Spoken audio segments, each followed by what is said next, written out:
नमस्कार, स्वागत है आप सभी का लोकल 7 न्यूज में। मैं हूं आपके साथ समृद्धि यादव और आप देख रहे हैं 10 कदम, जहां हम आपको देश से जुड़ी 10 बड़ी खबरों से रूबरू करवाते हैं। तो चलिए रुक करते हैं आज की खबरों की ओर। पहली खबर दिल्ली से है, जहां सावन का पवित्र महीना और कांवड़ यात्रा अपने चरम पर है। लाखों शिव भक्त हरिद्वार से जल लेकर दिल्ली की ओर बढ़ रहे हैं। वहीं नोएडा से दिल्ली एंट्री पर पुलिस ने खास इंतजाम किया है। कालिंदी कुंज रोड पर ट्रैफिक पुलिस और सीआरपीएफ के जवान मुस्तैद हैं, ताकि ट्रैफिक व्यवस्था बनी रहे और श्रद्धालुओं को कोई परेशानी नहीं उठानी पड़े।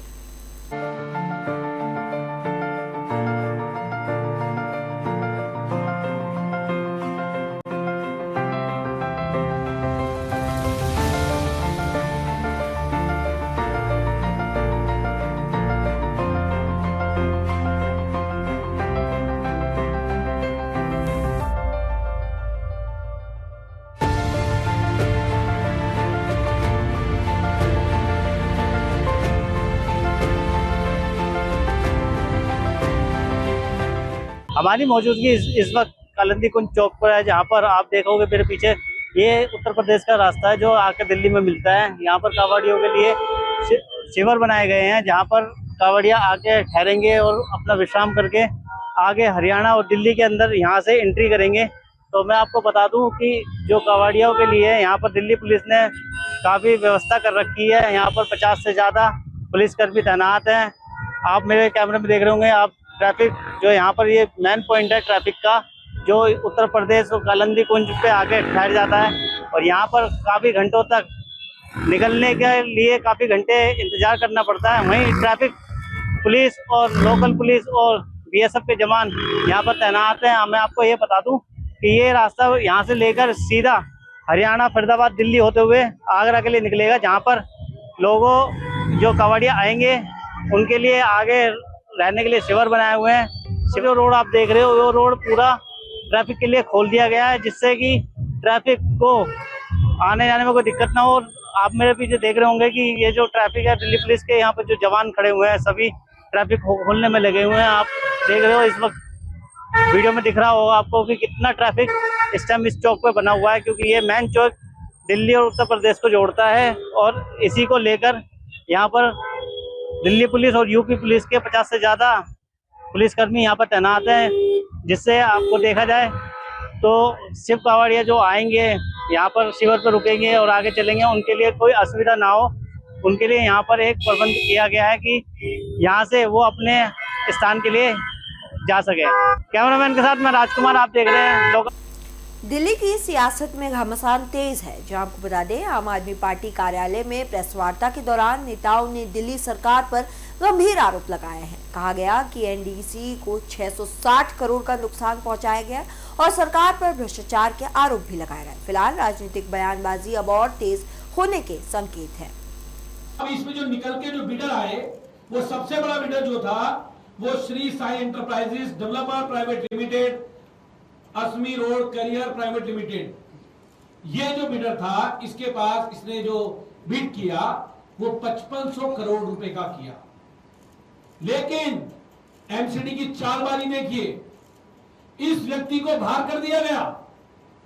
इस व्यक्ति को टेक्निकल बिड के नाम पर, जिसे होता है ना कि वो इंटरव्यू में बच्चा जो पढ़ाई करता है तो बड़े अच्छे नंबर लेके आता है, लेकिन जैसे इंटरव्यू में जाता है तो इंटरव्यू सेटिंग से फेल पास का जुगाड़ होता है, नंबर कम कर देते हैं। ऐसे ही एमसीडी की चोर मंडली ने बैठ के, भ्रष्टाचारी सरकार ने बैठ के इसको बाहर कर दिया। और बाहर करने के बाद जो कॉन्ट्रैक्ट दिया गया वो दिया गया ये सहकार ग्लोबल लिमिटेड पर। कितने में दिया गया? 4820 करोड़ रुपए में। 5500 करोड़ का बिडर को छोड़ दिया, 4820 करोड़ के बिडर को टेंडर दे दिया। ऐसा कारनामा अगर कहीं हो सकता है तो भारतीय जनता पार्टी की रेखा गुप्ता जी की सरकार की एमसीडी के अंदर ही हो सकता है, कि जो एमसीडी दर दर की ठोकरें खा रही है, जिसमें पैसे नहीं है, उस एमसीडी को 680 करोड़ रुपए का चूना लगाने का काम किया या किकबैक लेने का काम किया। यह भारतीय जनता पार्टी से वही कंपनी है जो सहकार ग्लोबल है, जो अभी पिछले 5 सालों से एमसीडी का टोल कलेक्शन करती है।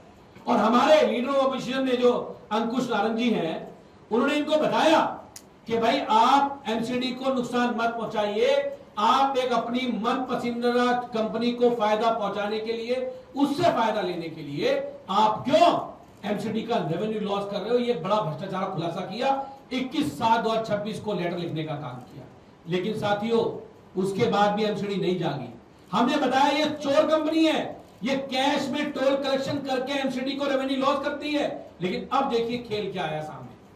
अब खेल जो सामने आया है, आप सुन के हैरान हो जाएंगे कि अब इस कंपनी के ऊपर एक एफआईआर दर्ज होती है सांजापुर में, और इस कंपनी की इस एफआईआर के आधार पे आप सोचिए, इसके आधार पे 19/7/2026 को इस पे एक एफआईआर दर्ज होती है, और इसकी सारा जो है रचा गया एमसीडी के डिपार्टमेंट्स में, एमसीडी की सरकार में, भारतीय जनता पार्टी की सरकार में।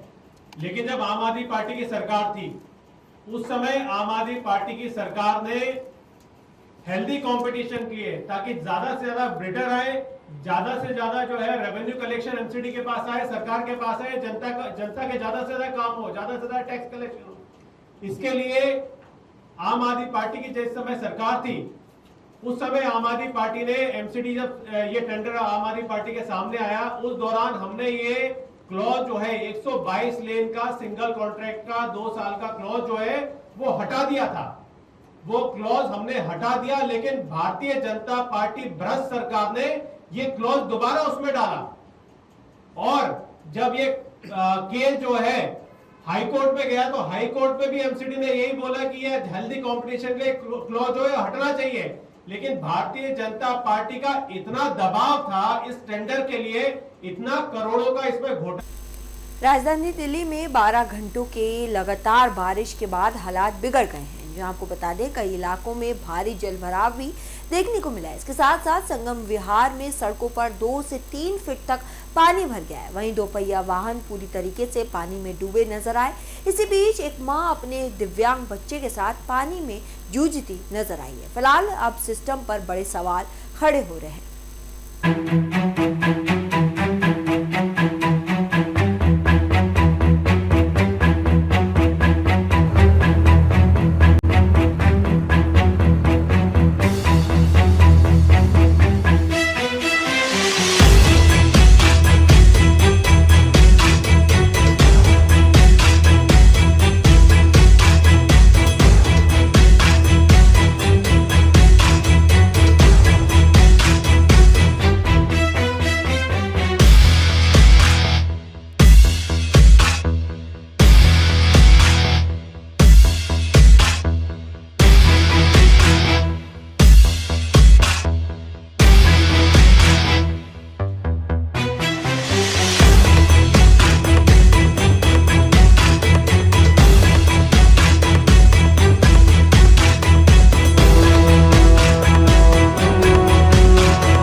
राजधानी दिल्ली में लगातार 12 घंटे से हो रही बारिश ने प्रशासन की पोल खोल दी। जी हां, दिल्ली में लगातार 12 घंटे बारिश क्या हुई और दिल्ली जलमग्न हो गई। दिल्ली के बहुत से एरियो में 2 से 2.5 फीट पानी देखने को मिला। जहां दिल्ली के संगम विहार की बात करें, सदर बाजार की बात करें, दिल्ली की सड़कों पर पानी पानी नजर आया। वहीं पर देखा जाए तो संगम विहार में 2 से 2.5 फीट पानी था। मोटरसाइकिल के पहिए पूरे डूबे नजर आए। और वहीं एक दर्दनाक तस्वीर भी देखने को मिली, जहां एक मां अपने 3 बच्चों के साथ अपने दिव्यांग बच्चे को व्हील चेयर पर दवाई दिलाने गई। तो और सबसे बड़ी बात देखिए, उसी पानी में व्हील चेयर के पहिए डूबे थे और वो दवाई दिलाने जा रही थी। ये तस्वीर कहीं ना कहीं दिल्ली प्रशासन पर भी सवाल उठाती है। कैमरा पर्सन हर्ष के साथ विनोद रस्तोगी, लोकल 7।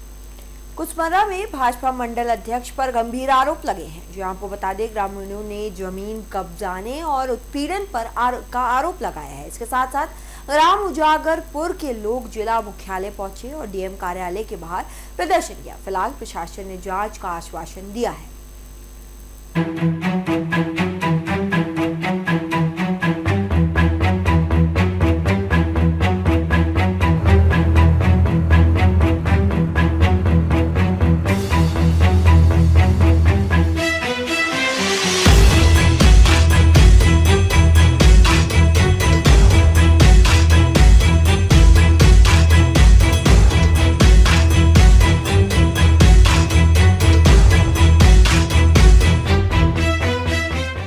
नाम है आपका? मेरा नाम जयपाल सिंह बघेल है। नेपाल जी, तमाम लोगों के साथ झंडा भारतीय जनता पार्टी के पकड़ के आए हैं, क्या जी जी मामला है? सर, हमारे यहाँ जब से मंडल अध्यक्ष कुशमरा मदन मोहन मिश्रा जी बने हैं, तब से पूरे गांव के सर्व समाज लोगों को ये किसी के घर पे नोटिस भिजवाते हैं, किसी के FIR लिखवाते हैं, किसी की जमीन कब्जा करते हैं। माफियाओं के सहयोग से इन्होंने लगातार अत्याचार कर रहे हैं। हम लोग पूरे गांव के लोग दुखी हो चुके हैं। तो इस संबंध को लेकर नोटिस छुपवा रहे हैं? नोटिस के आपका पूरा गांव है, तो गांव तो आबादी में ही बना होगा। बोले कि आपका घर आबादी में बना हुआ है, तो जो पैसा नहीं देता उसके घर पे नोटिस लग जाता है। नोटिस कौन छुपवाने आता नोटिस संबंधित तहसीलदार या कभी उनके जो कर्मचारी हैं वो आते हैं। जब उनसे हमने SDM साहब से भी कहा तो उन्होंने कहा ये लेटर पैड पे बेटा बार बार शिकायत होती है मंडल अध्यक्ष के, तो मैं क्या करूं इसमें। तो हमने कहा पूरा गांव ही आबादी में बसा है, तो पूरा गांव ही खत्म कर दो आप। क्या चाहते हैं आप? मैं चाहता हूं, जैसे हमने अपनी संबंधित शिकायत माननीय अध्यक्ष जी से रखी हुई है, तो अध्यक्ष जी ने कहा कि आप लोग हमारे समर्थक हैं, आपके साथ अन्याय नहीं होगा, आप DM साहब से मिलिए जा करके। किस नाम का मामला है? उजागरपुर कुशमरा जी। किस बात को लेकर झगड़ा होता है, किस बात को लेकर अरे जमीनों पे लेके, और क्या करूं, भूरे कूड़े पड़ रहे, ये बंद कराओ। आबादी में मकान बना हुआ है, इसको नोटिस, मेरा छोटा वाला लड़का है उसके नाम नोटिस भिजवाते हैं। जब भिजवाते हैं तो छोटा वाला लड़के के नाम नोटिस भिजवाते क्या हैं। नोटिस में क्या आता है? नोटिस में यही आता है कि तारीखें लो, ये जमीन पे कब्जा होगा। आप इससे पहले कुछ शिकायत की थी? इससे पहले हाँ, एक बार आए थे वहाँ पे बंगले पे, क्या हुआ? जब इन्होंने लड़ाई की थी तब आई थी। फिर कुछ सुनवाई क्या नहीं हुई? तब बेहती नहीं, जाकर शिकायत करेंगे तुम्हारी। अब क्या चाहती हो आप? अब क्या चाहते हैं, यही चाहते हैं कि अपनी जमीन अपने पास आए और ये कब्जा मत करवाएं इनको।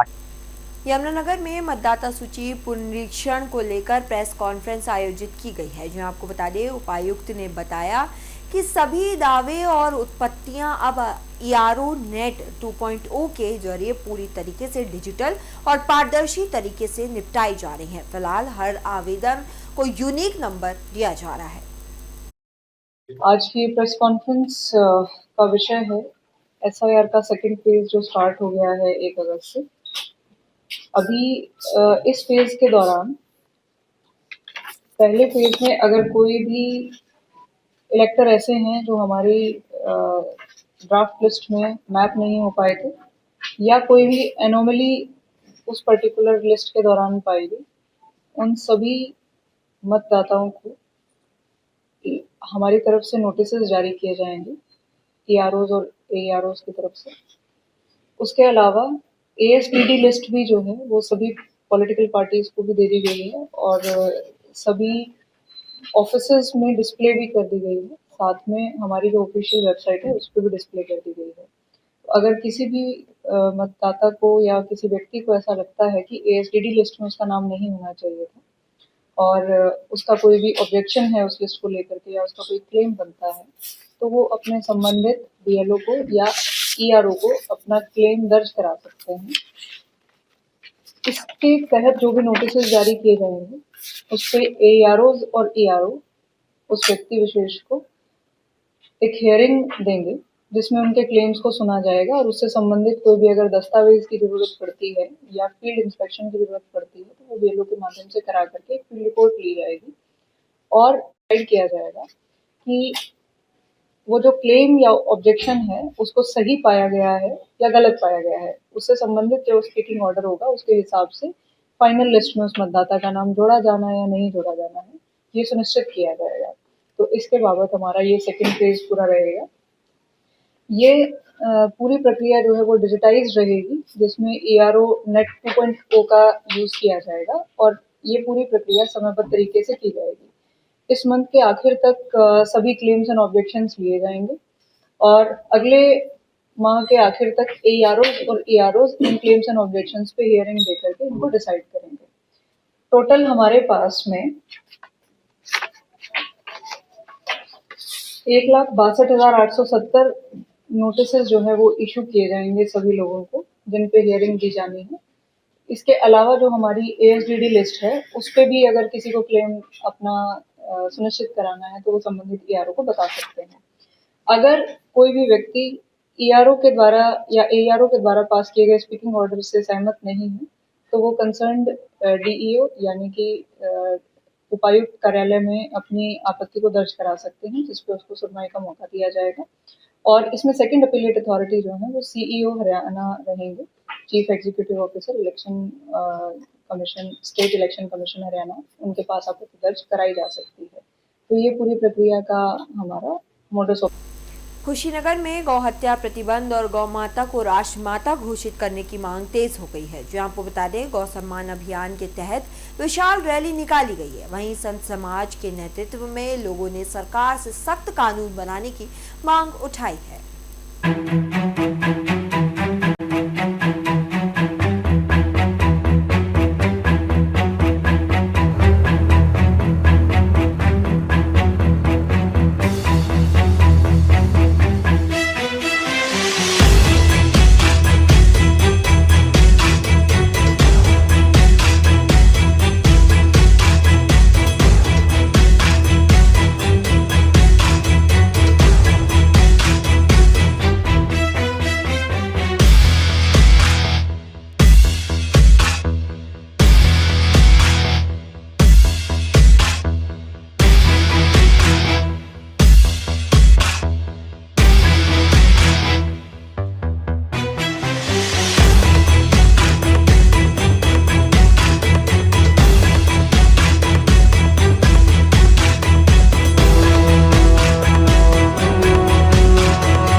अमेठी में खाद की कालाबाजारी के खिलाफ बड़ा एक्शन लिया गया है। जहां आपको बता दें, डीएम के निर्देश पर 13 टीमों में 111 दुकानों पर छापेमारी की गई है। वहीं 27 दुकानदारों को नोटिस जारी किया गया है। इसके साथ साथ किसानों के लिए 6400 मेट्रिक टन अतिरिक्त यूरिया उपलब्ध कराया जाएगा।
पिपराऊ गांव में जलभराव से नाराज ग्रामीण सड़क पर उतर आए हैं। जो आपको बता दें, नाले पर अवैध निर्माण के कारण पानी निकासी रुकने की आरोप लगे हैं। वहीं अमेठी दुर्गापुर मार्ग पर प्रदर्शन के बाद पुलिस ने स्थिति संभाली। वहीं ग्रामीणों ने स्थायी समाधान की भी मांग उठाई है।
आधी रात एक जोरदार धमाका और करोड़ों की पोरेशे कार कबाड़ में तब्दील। जी आपको बता दें, सेक्टर 17 में तेज रफ्तार कार डिवाइडर, पोल और पेड़ में से टकरा गई। हादसा इतना भयानक था कि इलाके में दहशत फैल गई। वहीं प्रत्यक्षदर्शियों ने इसे धमाके जैसा बताया है।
तो जो कह रहे 2 छोकरे थे 2 छोकरियां। हाँ जी, भाई दो लड़कियां थी, दो लड़के। ठीक। कैसे आपको कैसे पता लगा था भाई साहब? हमारे तो आवाज आई थी, एक धमाकेदार जब लगी, ये पुल टूटा जब पता आवाज लगी, हाँ जी। आवाज आई जब भाई क्या हो गया, तब बाहर आकर देखा, यहाँ से देखते भी डीजे में चल रहा था आराम से, बंदे बाहर थे, एक बंदा फंसा हुआ था, फिर हमारा बंदा जाकर उसको बाहर काटा, फिर उनको आ गया बंदे, फिर गाड़ी भी लेके घर लेके। गाड़ी में बंदे कितने थे? 2 लड़के थे, 2 बच्चे थे और 2 बंदे थे। तो किसी को ज्यादा गंभीर चोट आई है? एक को ज्यादा आई। ठीक। कितने बजे की बात है? 1:30 बजे की बात है, रात की 1:30 बजे। झांसी में बड़ा सड़क हादसा, जहां अतीक अहमद के बेटे अबान अहमद की मौत हो गई है। जो आपको बता दें, तेज रफ्तार कार डिवाइडर से टकरा गई। हादसे में एक दोस्त की भी मौत बताई जा रही है, वही 3 लोग घायल भी बताए जा रहे हैं। फिलहाल अबान अपने भाई से मिलने जा रहा था, ऐसी खबर सामने आ रही है। सर, एक हादसा हुआ है रोड पर, इसमें आपको सुनने में आया कि आपके अहमद के बेटे की मौत हुई है, क्या है पूरा मामला?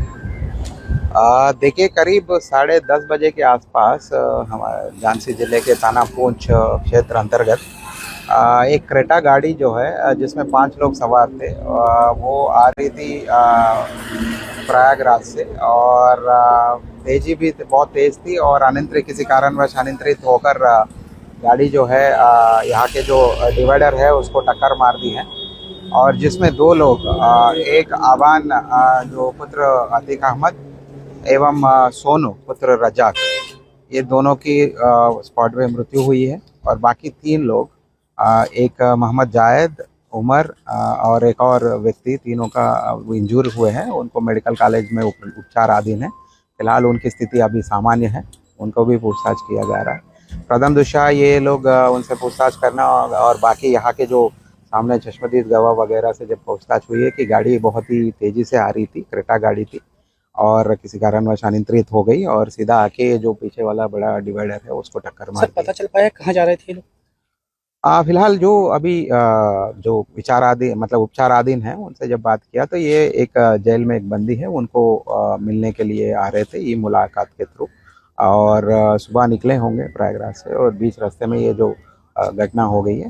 फिलहाल पूरी तरीके से मुआयना भी किया जा रहा है, हमारे जितने भी डिपार्टमेंट फोरेंसिक बाकी अन्य विभाग, उसको भी हम प्रॉपरली चेक किया जा रहा है, और जो भी विषय आएंगे आपको अवगत कराएंगे।